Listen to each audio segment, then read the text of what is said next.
All right, guys, Darren from FBA Elite, and welcome back to another video.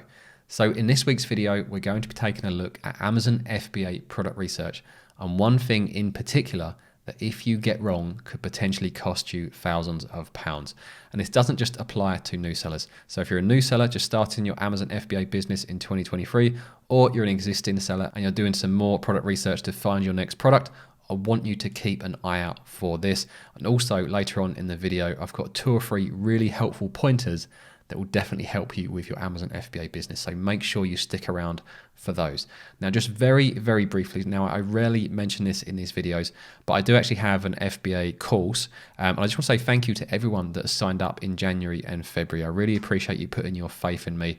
And what I've done in the past week, I've uploaded 7 new videos to the course for you guys to go through. So make sure you go through and check those out. If any of you want to look into it, just go to fbaelite.com, click on the course link at the top, and then hit the preview course button there. And that shows you every single video that is included in the course. We've got about 120 plus videos.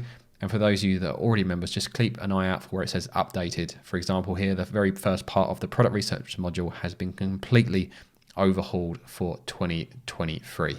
So back to this week's video. I've got car boot liners in the search bar, and for anyone that's been subscribed to my channel for a while, you guys will know this was the very first product that I launched.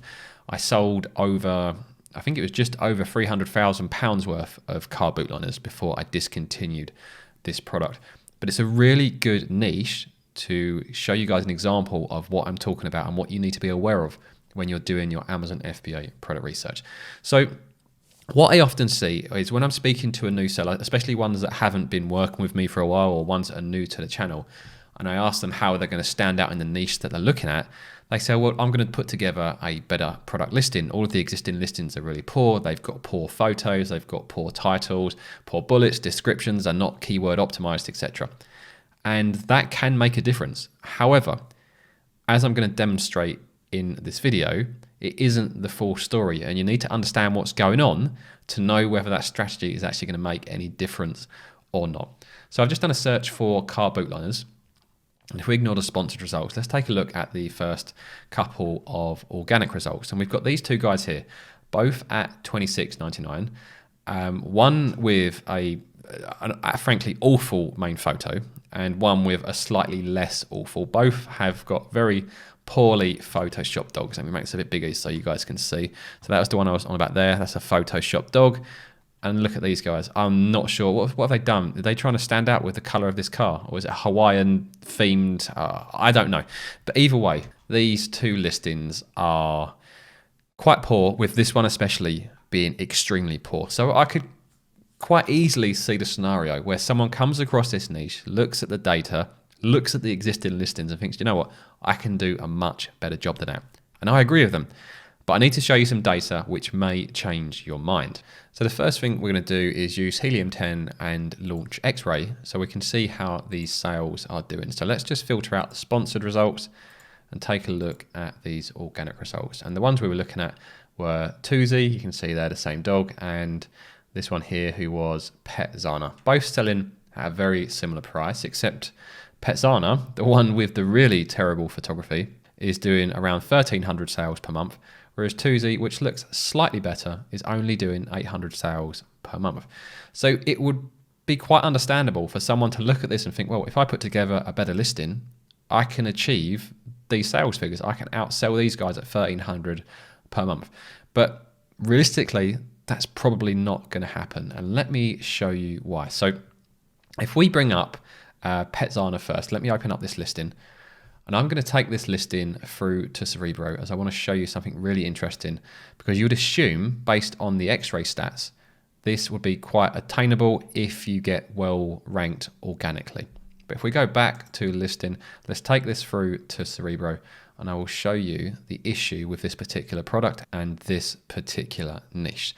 So Cerebro does what is called a reverse ASIN lookup. It looks at this product and it works out all of the keywords that it is ranked for either organically or they're paying PPC for, so they've got sponsored listings. And if you look at this particular product, they are number one, not only for some of the organic keywords, but this is the column I want you to focus on, this sponsored rank column. Look how many keywords they are paying to be number 1 for.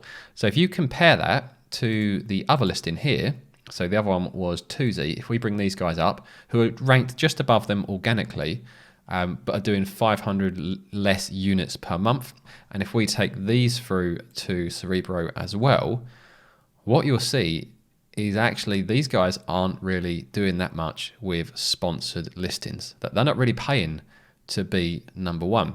So although the other guys, so these guys here, are actually outselling them substantially, despite they've got absolutely shocking photography, it's because they're going super hard on PPC. So a new seller that thinks, right, I can outsell these guys because they've got terrible photography, has to be realistic. Then in order to do so, they're going to have to take them on in the sponsored ranks. And these guys are going heavy on all of the main keywords.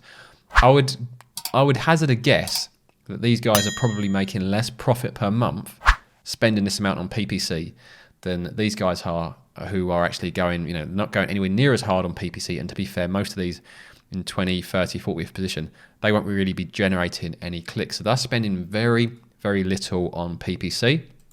And that's why they're only doing 800 units per month, whereas these guys are absolutely smashing PPC, spending a fortune on PPC to get these extra 500 sales. So that first takeaway, because I've got a few more really important points related to this. The first takeaway is don't just assume if you have a better listing than someone else, if you have a better title, main image, description, bullet points, A+ content, and it's all keyword optimized, it doesn't mean you're going to overtake them, because they are going to probably be investing heavily in PPC, especially like these guys are. So you're going to have to do at least that, which brings me on to my second point. It's not a case of just coming on and outbidding them. As these guys are an existing listing and have an established sales history, PPC is not a straightforward bidding stroke auction. Despite the fact what they will tell you, if they bid 50p per click and you bid 60p as a new listing, you're not going to get shown. You have to substantially outbid existing listings to have any chance of being shown above those products. And the reason for this is Amazon want to deliver the best customer experience. So they're always going to side with the products that have a proven sales history over a new product. So in order to compete with these guys, not only do you have to outsell them from a sales velocity perspective to have a reasonable chance of outranking them, you also have to bid substantially more on your PPC for a sustained period until you established a sales history. So if you come into this niche thinking you're going to outsell these guys, you're going to lose thousands. And you can do this in any niche. If you pick the wrong product and you have sales targets based on these figures, and you order an incorrect amount of stock without fully understanding how much you'd need to spend on PPC to have any chance of getting anywhere near those sales figures, you're going to lose an awful lot of money. The other thing to keep in mind as well is every seller is going to have a slightly different strategy, but also a different acceptable profit stroke return on investment level. So we always advocate that you should aim for a minimum of a 30% profit margin and somewhere between an 80 to 100% ROI as your initial goal. Whereas some of these sellers that are going really, really heavy on PPC, they might be happy making a 5 or 10% profit margin or a much lower ROI. So you can't assume that you're going to be competing on a level playing field if you have different goals. And the final point I want you guys to keep in mind, and this is something that has evolved since I've been selling on Amazon since 2018. In the early days, when I used to launch a product, the goal was to launch the product to get the organic ranks established and then start to reduce the PPC and hopefully turn it off so that we could maximize profitability. Now, what has happened is PPC has pretty much become essential as a long-term strategy for any product. Now, there will still be the very rare occasional product where you may be able to turn PPC off after a successful launch. But I would say in the vast majority of cases now, you need to plan to pay for PPC long-term. Now, you may be able to reduce it compared to the initial spend, but to compete in a niche like this, you'd need to be spending a decent amount of money per day and per month to have a chance of competing.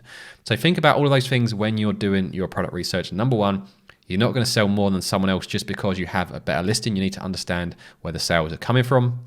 Number two, PPC is not a straight bidding war. It's not a straight auction. They will look at other metrics before deciding who to show for PPC. So you may have to spend a lot more on PPC than you realize, especially in those first few weeks as you get your product established. Number three, all sellers will have different strategies and different acceptable levels of profit margins and ROI. So remember, you're not all competing on a level playing field when you've got different goals. And then finally, plan to expect to pay for PPC on an ongoing basis.